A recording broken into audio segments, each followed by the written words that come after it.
Fire button setting, जिसको on करते ही आपका फायर बटन हो जाएगा बहुत ज्यादा पावरफुल, जो आपके गेम प्ले को बना देगी अज्जू भाई से राइस स्टार। अरे यार क्या बात कर रहे हो यार, भाई से मतलब कुछ भी बोलो। तो वैसे अज्जू भाई का भी आजकल गेम प्ले सुधर गया है फायर आइज गेमिंग के टिप्स एंड ट्रिक देखकर।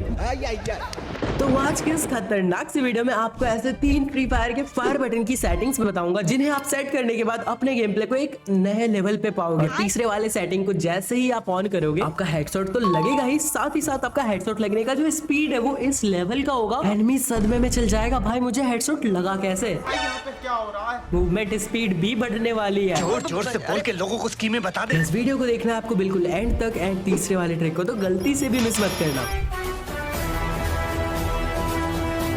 तो दोस्तों, नॉर्मल फायर बटन को फायर बनाने के लिए आपको सबसे पहले फायर बटन का पोजीशन और साइज को अपने हिसाब से परफेक्टली सेट करना पड़ेगा। अब आप इसको कैसे कर सकते हो? सबसे पहले आपको क्या करना है, आपको देखना है अपने थंब को, क्योंकि 99.99% प्लेयर्स जो होते हैं वो अपने थंब से ही फायर करते हैं। बाकी जो 0.001% प्लेयर्स होते हैं वो होते हैं कुछ लेजेंड्स।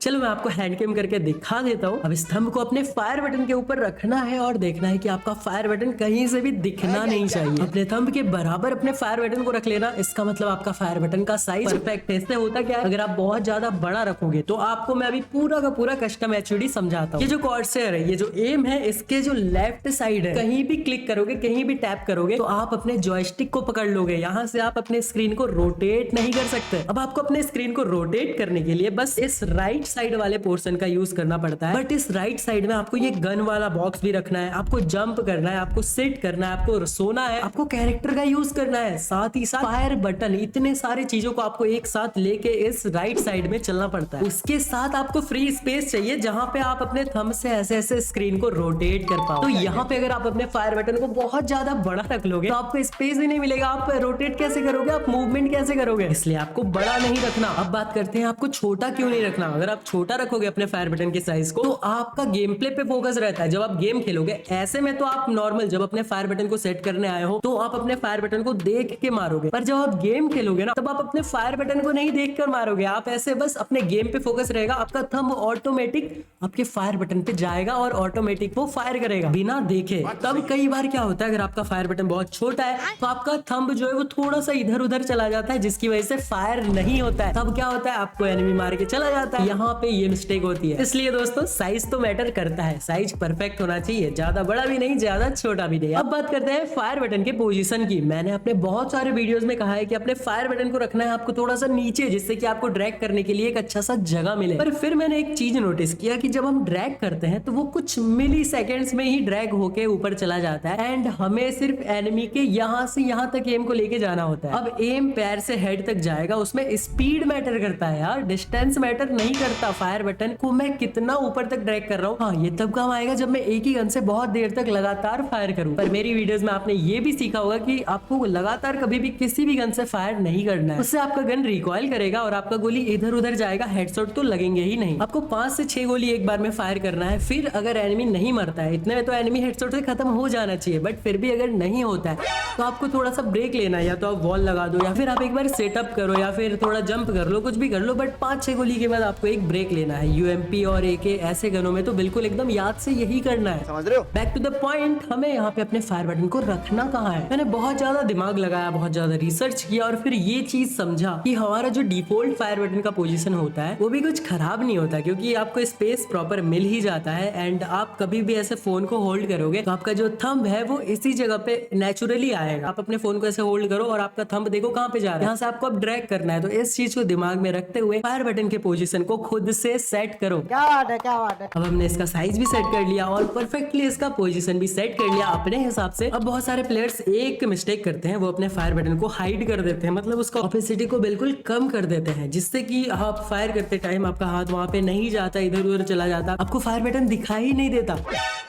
कहाँ है देखिए। कभी भी अपने फायर बटन के साइज को 50-60 से कम ही नहीं करना चाहिए, उससे ज्यादा ही रखना चाहिए, क्योंकि हमारा माइंड ऐसे वर्क करता है, वो चीज दिखाई देगा तो फास्ट हमारा हाथ, हमारा जो थंब है वो फास्टली उस चीज पे जाएगा। अगर वो दिखाई नहीं देगा, हमें ऐसे अंधा मारेंगे, कई बार उस पे टैप नहीं होगा, इधर उधर हो जाएगा, बिल्कुल ही फास्ट उस चीज पे नहीं जाएगा। हमारा माइंड ऐसे ही वर्क करता है यार, जो चीज दिखाई देता है उस पे हमारा मूवमेंट फास्ट होता है। आप इस चीज को एक बार ट्राई करके देखना, एक बार बिल्कुल ऑपोजिट 0 करके देखना और एक बार 100 पे करके देखना, आपको बहुत ज्यादा डिफरेंस पता चलेगा। बाकी एक चीज मैंने यूट्यूब पे कहीं पे तो देखा था कि ये जो लेफ्ट फायर बटन है ना, इसको ला के फायर बटन के ऊपर रख देना होता है और उसके बाद इसको पकड़ के फायर करना होता है, ड्रैग करना होता है, तो बहुत अच्छे से ड्रैग होता है। पर इस चीज को मैंने ट्राई किया अपने फोन में तो मुझे कोई भी डिफरेंस का अनुभव नहीं हुआ। आप चाहो तो आप इस चीज को ट्राई कर सकते हो और मुझे कमेंट में बताने क्या ये चीज वर्क कर रही है, क्या इससे ज्यादा हेडशॉट लग रहे हैं या फिर क्या हो रहा है इस चीज से। बाकी इस फायर बटन का काम होता है एनिमी को हेडशॉट मारना और कोई काम नहीं होता, क्योंकि आप एनिमी को 10 बॉडी शॉट मारोगे 20-20 का, तब जाके वो डाउन होगा। वहीं पे अगर आप एनिमी को 2 हेडशॉट मार दोगे तो वो खत्म हो जाएगा। बात तो सही है। और हेडशॉट मारने के लिए आपको ऑलवेज करना रहता है ड्रैग, और ड्रैग करने के लिए काम करता है हमारा सेंसिटिविटी। अगर आपका सेंसिटिविटी परफेक्टली सेट है तो आप इजीली एनिमीज को हेडशॉट मार पाओगे। फायर बटन का रोल तो रहता ही है 90%, पर सेंसिटिविटी भी इसमें वर्क करती है और उसका भी रोल रहता है 90%। टोटल हो गया 180% भाई। मैं तो यही कहूंगा कि आप जितना ज्यादा हो सके अपने सेंसिटिविटी को रखो। अगर आपका सेंसिटिविटी कम में भी चल जा रहा है, आप मार ले रहे हो, पर फिर भी अपने सेंसिटिविटी को ज्यादा रखो। आपको अभी के लिए ज्यादा लगेगा, पर जैसे आप खेलते जाओगे आपको उस चीज की आदत हो जाएगी और ज्यादा सेंसिटिविटी में आपका मूवमेंट भी बहुत ज्यादा फास्ट होगा। हेडशॉट भी बिल्कुल स्पीड में मार पाओगे। कम सेंसिटिविटी में मारोगे तो हेडशॉट तो लगेंगे पर वो कम लगेंगे और स्लो लगेंगे। पर वहीं पे अगर आपका सेंसिटिविटी ज्यादा होगा तो आप डायरेक्ट लेग से डायरेक्ट हेड पे चले जाओगे। आपका एम बहुत जल्दी मूव करेगा। आप समझ रहे हो इस चीज को? समझोगे यार। सब्सक्राइबर अपने बहुत ज्यादा प्रो है। फायराइज गेमिंग की वीडियोस देखते हैं ना, तो प्रो कैसे नहीं होंगे यार। और जिसने सब्सक्राइब नहीं किया वो सब्सक्राइब कर दो भाई। अब सब्सक्राइब कर ही रहे हो तो आपका भी कुछ फायदा होना चाहिए यार। आपको भी खुशी मिलनी चाहिए। नहीं, ये वाली खुशी नहीं, आनंद आनंद मिलना चाहिए यार आपको। और आनंद कैसे मिलेगा? एक ही ऐसी चीज है जिससे हमें आनंद मिल सकती है गेम के अंदर, वो है डायमंड्स। डायमंड से हम बंडल, गन स्किन सब कुछ ले सकते हैं। और डायमंड्स को हम कैसे ले सकते हैं? पैसों से। बहुत महंगे आते हैं यार डायमंड। पर मैंने आप लोगों के लिए ढूंढ निकाला एक ऐसा ट्रिक, एक ऐसा खुफिया ट्रिक जो सिर्फ ओल्ड लेजेंड प्लेयर्स को ही पता है, पर अब आपको भी पता चलने वाला है। कुछ नहीं करना है, इस वाले वीडियो पे क्लिक करना है, जाके इस वाले वीडियो को पूरा देखना है। पूरा का पूरा ट्रिक मैंने स्टेप बाय स्टेप बताया है, जाके देखो, फॉलो करो और कर लो अपने अकाउंट में डायमंड्स की बारिश।